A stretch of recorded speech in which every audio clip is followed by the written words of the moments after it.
Bismillahirrahmanirrahim. Assalamualaikum warahmatullahi wabarakatuh. Alhamdulillahi rabbil alamin. Wa ashhadu an la ilaha illallah wahdahu la syarika lah waliyus salihin. Wa ashhadu anna sayyidana wa nabiyyana Muhammadan abdullahi wa rasuluh as-sadiqul amin. Allahumma salli wa sallim wa barik ala sayyidina Muhammad wa ala alihi wa sahbihi wa man tabi'ahum bi ihsanin ila yaumiddin. Subhanaka la ilma lana illa ma 'allamtana innaka antal alimul hakim. Maha suci Allah, kami tidak mempunyai ilmu apa-apa, hanya saja apa yang diberikan oleh Allah Subhanahu wa ta'ala. Semoga senantiasa kita sama-sama yang hadir di sini mendapatkan ilmu bermanfaat, dan mudah-mudahan majlis kita ini menjadi saksi baik bagi kita semua, saksi baik dunia maupun saksi baik di akhirat. Amin ya rabbal alamin. Sebelum saya berbicara tentang kelahiran Nabi Muhammad sallallahu alaihi wasallam dan peristiwa-peristiwa yang terjadi saat kelahiran beliau, kedatangan cahaya yang sempurna untuk seluruh manusia, ada beberapa hal yang perlu saya sampaikan. Yang pertama, mengapa kita mempelajari sirah Rasul? Kenapa? Alasannya apa? Sebabnya apa kita belajar sirah Rasulullah SAW? Kita semua sepakat dan kita sudah faham Rasulullah SAW yang terbaik di antara seluruh makhluk Allah. Seluruh manusia itu yang memiliki sifat baik dari sisi akhlak, dari sisi ciptaannya Allah. Semua sifat manusia itu terkumpul. Allah memilih yang terbaik di antara sifat manusia diberikan kepada para nabi dan rasul. Jadi martabat para nabi dan rasul, seluruh sifat manusia dari sisi ciptaannya Allah maupun sifat akhlak dan yang lain-lain, yang terbaik Allah milih jadi untuk para nabi dan rasul. Seluruh para nabi dan rasul. Dan seluruh sifat para nabi dan rasul, sifat yang mulia dari sisi cipta atau dari sisi akhlak, terkumpul dikasih kepada satu orang, Nabi Muhammad sallallahu alaihi wasallam. Oleh karena itu Nabi Muhammad sallallahu alaihi wasallam yang paling sempurna akhlaknya, yang paling sempurna ciptaannya, yang paling sempurna kemuliaannya, yang paling posisinya tinggi di sisi Allah Subhanahu wa taala. Tidak ada orang yang tersayang di sisi Allah hanya Nabi Muhammad sallallahu alaihi wasallam. Jadi kewajiban kita sebagai umat beliau, umat Nabi Muhammad sallallahu alaihi wasallam, memahami sejarahnya, sirahnya, mempelajari. Jadi sebab pertama untuk mempelajari sirah beliau agar kita bisa dan mampu mengenal lebih baik dan lebih dalam lagi tentang kemuliaan Nabi Muhammad sallallahu alaihi wasallam. Dan dari situlah kita bagaimana boleh cinta Rasul kalau belum kenal Rasul? Kalau belum kenal Rasul bagaimana boleh cinta Rasul? Semakin banyak kita mengenal Rasul, mengenal sejarahnya, tahu akhlaknya, perjuangannya, kesabarannya, kemuliaannya di sisi Allah dan terhadap manusia, baru akan bertambah cinta kita kepada Nabi Muhammad sallallahu alaihi wasallam. Jadi untuk mempelajari sirah Rasulullah SAW adalah untuk menambah cinta kita kepada Rasulullah SAW.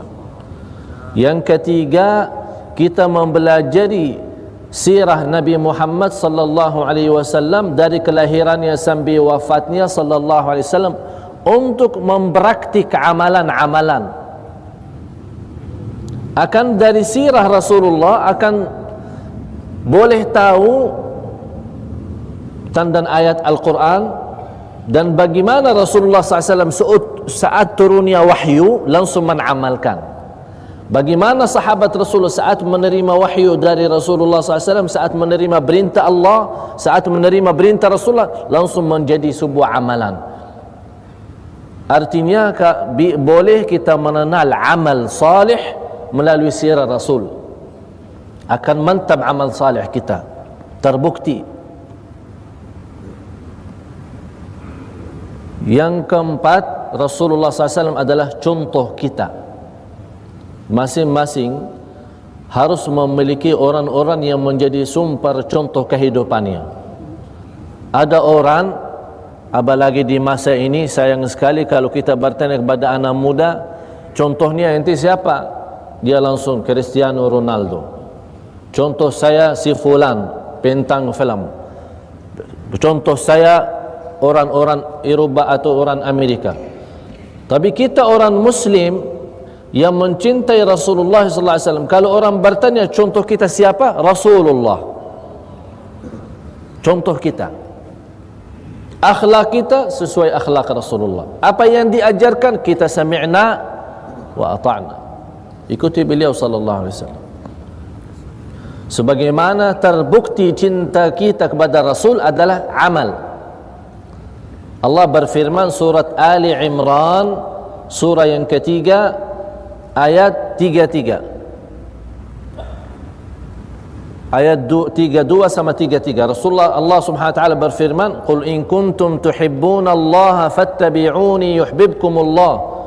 Kalau kalian benar-benar cinta Allah, ikutilah Nabi Muhammad sallallahu alaihi wasallam. Berarti bukan sembarangan orang berkata saya cinta Rasul tapi tidak ada bukti. Tidak ada bukti untuk mengikuti sunnah Rasul. Orang cinta Rasul tapi tidak pernah salat berjamaah. Orang cinta Rasul tapi durhaka kepada orang tua. Orang cinta Rasul tidak bisa amanat dan jujur. Orang cinta Rasul, ini namanya percintaan yang bohong, tidak benar. Kalau kita bertanya cinta Rasul, dia langsung jawab, oh percintaan saya kepada Rasul ada di dalam hati saya. Terus amal urusan lain katanya. Tak boleh macam itu. Contohnya, ada seorang istri berkata kepada suaminya, kamu cinta saya? Ya, saya sebagai suami cinta istri. Istrinya minta, ya udah boleh, saya mau belanja dari mall, tolong belikan sesuatu untuk pakaian bagus atau apa saja barang-barang berharga.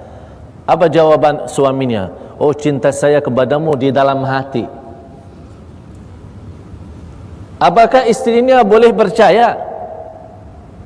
Apa gunanya kalau waktu dia mau belanja tidak dibelikan? Kalau istrinya minta uang, minta apa, tidak dikasih. Tapi kata suaminya, saya cintamu, tapi cinta saya dalam hati. Tidak ada gunanya. Harus ada praktik, harus ada amal, harus ada bukti. Dan begitulah cinta kita kepada Rasul ada buktinya. Rasulullah sallallahu alaihi wasallam sebagai manusia yang terbaik. Jamaah sekalian yang dimuliakan Allah Subhanahu wa taala, sallu ala Rasulillah. Kalau saya berkata sirah Rasul, saya yakin tidak cukup dalam satu hari maupun satu bulan, barangkali satu tahun belum tentu habis. Banyak hikmah, banyak pelajaran, banyak rahasia. Nabi Muhammad sallallahu alaihi wasallam sebagai nabi yang terakhir terpilih menjadi umat nabi kita ini, umat Nabi Muhammad sallallahu alaihi wasallam. Karena kemuliaan Nabi kita, kita pun sebagai umatnya mendapatkan kemuliaan. Umat yang terakhir di dalam masa dan zaman, tapi umat yang pertama masuk surga. Sebelum dari umat-umat yang lain. Ini sebuah kemuliaan bagi kita. Karena kemuliaan Nabi kita Nabi Muhammad sallallahu alaihi wasallam, kita sebagai umatnya mendapat juga kemuliaan. Amal salih kita berlipat ganda. Satu amal bisa 10 kali dan seterusnya. Salat 5 waktu mendapat pahala 50. Satu kali salawat kepada Nabi Muhammad sallallahu alaihi wa alihi wasallam, Allah balas 10 kali salawat. Banyak kemuliaan kita dapat. Tapi sebelum kita masuk dalam cerita kelahiran Rasulullah sallallahu alaihi wasallam, harus kita mengerti dan memahami kondisi dan keadaan yang terjadi di Makkah. Makkah itu tanah suci. Bagaimana cara dan sistem Allah menjadikan Makkah tempat yang diagungkan oleh manusia? Pertama orang yang membangun Al-Ka'bah siapa? Yang membangun Al-Ka'bah pertama kali siapa? Nabi Adam. Orang sering bawa kata Nabi Ibrahim. Nabi Ibrahim alaihissalam mengulang bangunannya. Habis terjadi banjir besar di zaman Nabi Nuh alaihissalam, hancur Al-Ka'bah dan banyak tempat-tempat yang dah hancur. Allah memerintahkan dan mewahyukan kepada Sayyidina Ibrahim alaihissalam untuk bangun Al-Ka'bah kembali. Tapi yang pertama membangun Al-Ka'bah Sayyidina Adam alaihissalam. Dan terbukti dari banyak ayat dan banyak sejarah-sejarah para nabi, semua para nabi dan rasul sudah datang ke Makkah itu. Berarti semua para nabi dan rasul sudah haji. Walaupun cara haji itu berbeda dengan syariat Islam sama syariat yang terdahulu. Rasulullah SAW bersabda di hadis sahih, "Ma min nabiyyin illa wa hajjal bait." Tidak ada nabi sudah haji. Semua.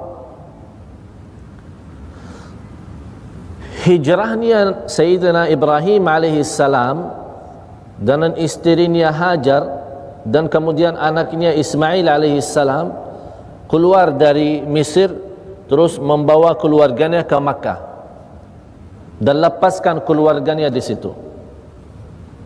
Sambil isterinya berkata, "Wahai Ibrahim, kamu tinggalkan kami di sini, siapa yang urus?" Nabi Ibrahim alaihissalam diam. Sampai 3 kali ditanya sama isterinya. Yang keempat isterinya berkata, "Apakah ini perintah Allah?" Nabi Ibrahim alaihissalam hanya menggerakkan kepalanya, "Ya, ini perintah Allah." Langsung dengan keyakinan iman yang sempurna, Siti Hajar alaihissalam berkata, "Idzal la yudhi'una." Allah tidak akan tinggalkan kami. Pasti diurus, pasti dibantu, pasti diberikan segala-galanya. Di situlah tinggalnya Siti Hajar dan anaknya Ismail alaihissalam. Beberapa lama belum cerita Zamzam, kita tidak akan membahas titil-titil sejarahnya. Cuma saya memberikan singkat-singkat saja. Sambil Nabi Ismail sudah menjadi besar dan bernikah dengan seorang wanita dari turunan Bani Jurhum. Yang akhirnya Bani Jurhum itu yang datang dari Makkah, dari Yaman ke Makkah, dan mereka tempati di situ. Sambil lama-lama Jurhum menguasai Makkah. Terjadi perang besar antara Jurhum dan Ghatafan. Ada kabilah namanya Ghatafan. Terjadi antara Jurhum dan Ghatafan, berita atau perang besar, akibatnya dikalahkan oleh Jurhum. Akhirnya Jurhum bubar dari kota Makkah, tidak ada siapa-siapa. Karena Jurhum merasa sudah tidak mampu melawan Ghatafan, akibatnya mereka meredam sumber Zamzam, ditutupi oleh mereka. Nanti ada cerita untuk pertemuan yang akan datang, ada cerita bagaimana cara terlihat atau terbukti posisi dan lokasi Zamzam. Karena di zaman Quraisy Zamzam tidak ada, sudah tertutup. Orang tidak tahu, ada cerita ada air Zamzam, ada air Zamzam, tapi di mana tidak ada karena sudah tertanam dalam tanah. Disitulah muncul cerita-cerita sambil Ghatafan menguasai Makkah. Ada riwayat 400 tahun, ada riwayat 500 tahun. Akhirnya kembali kekuasaan Makkah itu kepada keluarga turunan Nabi Ismail, mulai dari Qusay. Habis meninggal Qusay diserahkan kepada Abdi Manaf. Habis Abdi Manaf diserahkan kepada Hashim. Habis dari Hashim diserahkan kepada Abdul Muttalib. Habis Abdul Muttalib diserahkan kepada anaknya Abu Talib. Inilah ceritanya bagaimana keluarga Rasul bisa dan boleh menguasai Makkah dan membantu para jamaah haji. Terjadi di Makkah banyak peristiwa. Orang Arab yang ada di sekeliling Makkah sangat mengagungkan Al-Ka'bah. Walaupun terbukti dalam sebuah hadis yang sahih, walaupun keadaan mereka waktu di zaman Quraisy karena zaman jahiliyah masih mengagungkan Al-Ka'bah, tapi kalau mereka tawaf dalam keadaan telanjang, tidak pakai apa-apa. Na'udzubillah. Tawaf tapi tidak pakai baju, tidak pakai pakaian. Dan sekeliling Al-Ka'bah ada lebih dari 360 patung yang disembah selain Allah. Jadi walaupun mereka mengagungkan Al-Ka'bah, tapi di samping Al-Ka'bah itu mereka masih mengagungkan pelihara atau batung-batung yang dibuat oleh mereka.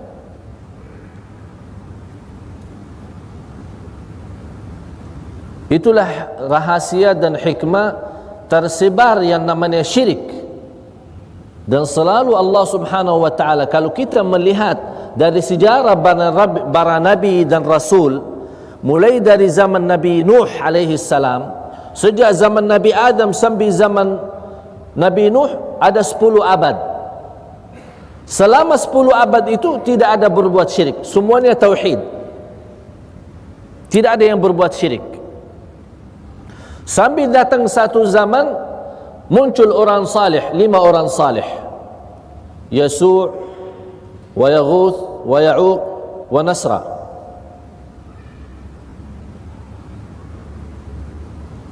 Ini mereka orang salih yang sangat dicintai oleh para kaumnya dan sekeliling mereka yang tinggal di kota Makkah waktu itu. Apa yang terjadi? Mereka begitu meninggal dunia mulai berkurang semangat untuk ibadah. Datang syaitan bisik-bisik di hidupan mereka dan telinga-telinga mereka. Oh, ini orang saleh sudah meninggal. Agar bagaimana jamaah bisa dan boleh kembali bersemangat untuk beribadah lagi, bikin gambar. Bikin gambar. Ini pertama muncul syirik. Bikin gambar. Jadi anda begitu lihat gambar, oh ingat orang salih, nanti kembali semangat ibadah. Beberapa tahun kemudian, habis gambar itu disuruh oleh syaitan untuk bikin batung, tapi tidak disembah. Oh, ini hanya untuk kenang-kenangan, untuk ingat mereka, untuk mengagungkan mereka. Muncul batung-batung, pertama gambar, terus batung-batung. Lama-lama keturunan mereka bertanya, ini batung buat apa? Kata syaitan, ini batung-batung untuk minta kepada Allah tapi lewat mereka. Minta kepada Allah lewat mereka. Kalau mau berdoa tak sampai, harus lewat ini. Yaghuth wa Ya'uq wa Nasra. Ini lewat ini mereka orang saleh. Kalau langsung tak boleh. Itu yang diwahyukan. Mereka percaya. Lama-lama keturunan mereka melihat batung, tapi mereka tidak mendapatkan pelajaran apa sejarah batung itu. Datang syaitan memberitahu, ini batung adalah Tuhan kalian. Terjadilah di situ akibatnya tidak menutupi jalan-jalan yang mengantar ke syirik. Akibatnya mereka menimbah batung kepada, tidak menimbah Allah Subhanahu wa taala. Disitulah Allah menurunkan kemurkaannya. Tapi karena Allah Maha Adil, sebelum Allah menurunkan azab atau kemurkaan terhadap manusia, Allah utuskan Nabi Nuh. Wahai Nabi Nuh, ingatkan manusia kembali kepada asal tauhid sebagaimana turunan Nabi Adam, jangan rubah-rubah. Disitulah muncul dakwahnya.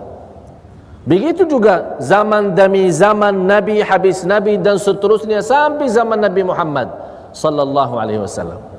Begitu sudah muncul syirik, apalagi di kota Makkah, Allah Subhanahu wa taala mengutuskan Nabi Muhammad sallallahu alaihi wasallam untuk menyelamatkan manusia, untuk mengajak manusia kembali kepada fitrah awal, kesucian, kesempurnaan tauhid. La ilaha illallah. Terjadi cerita karena di Quraisy sebagai kelompok dari golongan Arab dan di negeri Arab, semua keluarga Arab yang di luar kota Makkah, At-Taif dan seterusnya di bagian timur, Yaman dan yang lain-lain, apalagi Al-Habasah, ada beberapa kerajaan. Di antara kerajaan yang ada di zaman itu adalah Habasah, yang kalau kita boleh istilah sekarang Ethiopia, macam Ethiopia sekarang. Yang menjadi raja Al-Habasah itu dinamakan An-Najashi. Kalau raja Mesir dinamakan Fir'aun, raja Rumaria dinamakan Kaisar, raja Persia dinamakan Kisra, raja bagian Habasah itu dinamakan An-Najashi. Macam itulah, masing-masing punya nama sendiri. Yang terkenal di masa itu adalah kerajaan ada An-Najashi. An-Najashi punya anak buah yang dinamakan Abraha. Di antara kekuasaan An-Najashi, karena sebagai raja ingin mempunyai kekuasaan, tidak mencukupi dengan negerinya, dia mau maju untuk mengikutkan Yaman menjadi sebuah negara sama dengan Yaman, karena ada batasan antara Habasyah sama Yaman. Utuskan tentara untuk ke Yaman, berperang di Yaman, menguasai Yaman. Yang menjadi pemimpin dan raja di Yaman itu namanya Abraha, yang ada ceritanya Ashabul Fil. Terus dia membangun sebuah gereja. An-Najashi dan yang mengikuti An-Najashi semuanya kan agamanya Nasara. Quraisy dan sekeliling Quraisy, mereka bukan punya agama benar, malah menyembah patung. Jadi sekarang kita fikirkan, mana yang benar antara Quraisy sama Nasara di masa itu? Mana yang paling benar? Yang paling benar Nasara. Agamanya lebih baik daripada agama Quraisy.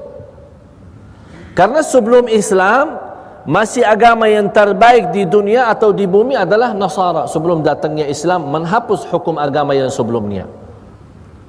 Kan ada Yahudi, habis Yahudi terhapus hukumnya dengan agama Nasrani, habis Nasrani terhapus hukumnya dengan agama Islam, dan tidak agama sesudah Islam. Oleh karena itu, apapun yang terbaik, yang bagus di agama sebelum Islam sudah terkumpul di dalam Islam. Apapun yang berkurang di agama sebelum Islam sudah disempurnakan oleh Islam. Oleh karena itu, Allah Subhanahu wa taala berfirman, "Al-yawma akmaltu lakum dinakum wa atmamtu alaikum ni'mati wa raditu lakumul Islam madina." Agama Islam salah satu agama yang telah diridai Allah Subhanahu wa taala. Oleh karena itu kita sering baca doa, raditu billahi rabba wa bil islami dina wa bi Muhammadin sallallahu alaihi wasallam nabiyyan wa rasula.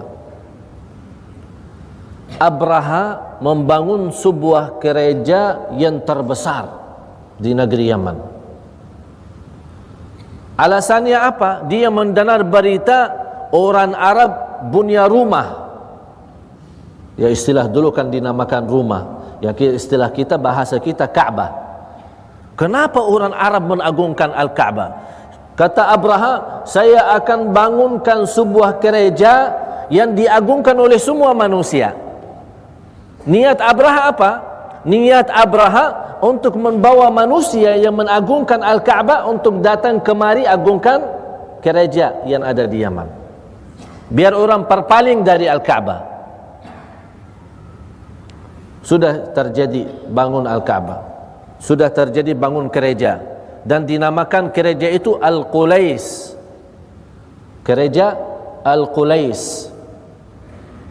Sekelompok manusia dari kelompok Quraisy dengar berita, ada informasi, mereka mendengar berita ada seorang membangun gereja yang besar untuk memperpalingkan manusia dari Makkah ke gereja itu.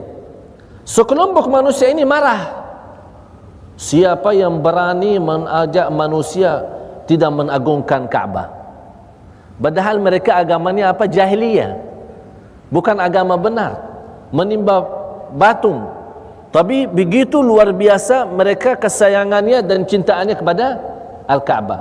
Mereka tidak mau ada sebuah masalah terhadap Al-Ka'bah. Begitu mereka mendengar berita, langsung mereka bergerak dari Makkah berangkat ke Yaman.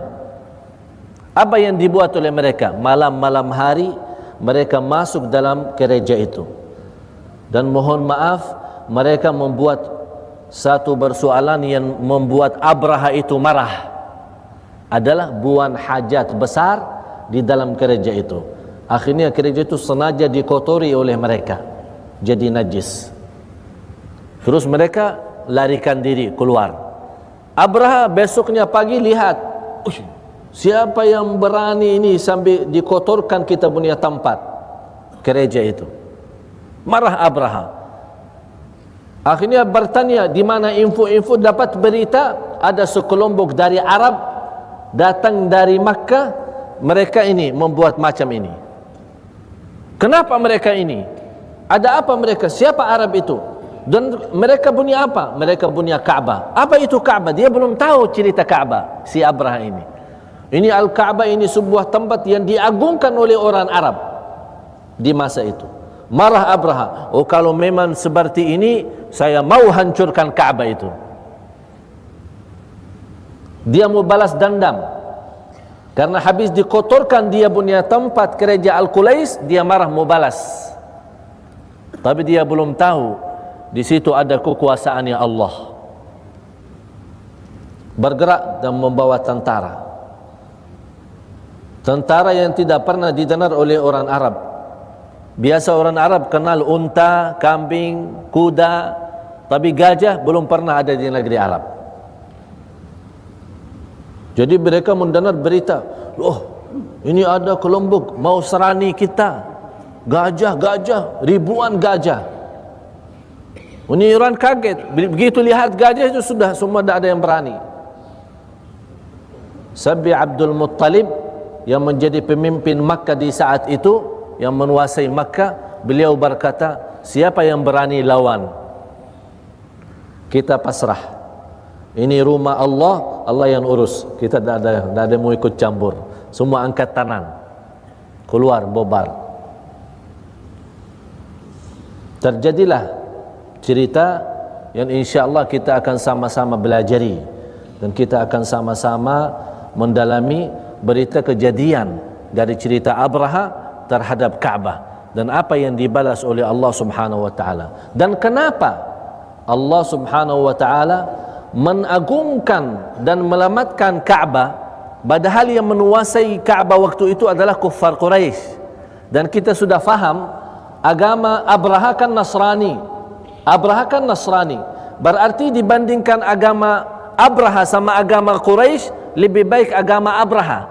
Tapi kenapa Allah memberikan pertolongannya kepada Quraisy bukan kepada Abraha, padahal Abraha agama yang lebih baik daripada agama Quraisy? Inilah cerita rahasia itu untuk menyambut kedatangan Nabi Muhammad sallallahu alaihi wasallam, dan kemudian hikmahnya agar semua manusia tahu Ka'bah itu sangat agung di sisi Allah. Walaupun Allah menolong kufar Quraisy, padahal Abraha dan kaum Abraha agamanya lebih baik daripada agama kufar Quraisy. Mudah-mudahan dalam pertemuan yang akan datang Allah berikan kemudahan, dan mudah-mudahan kita sama-sama mendapatkan ilmu bermanfaat. Walhamdulillahirabbil alamin, wa sallallahu ala sayyidina Muhammad wa ala alihi wa sahbihi wasallam. Jamaah sallu ala Rasulillah.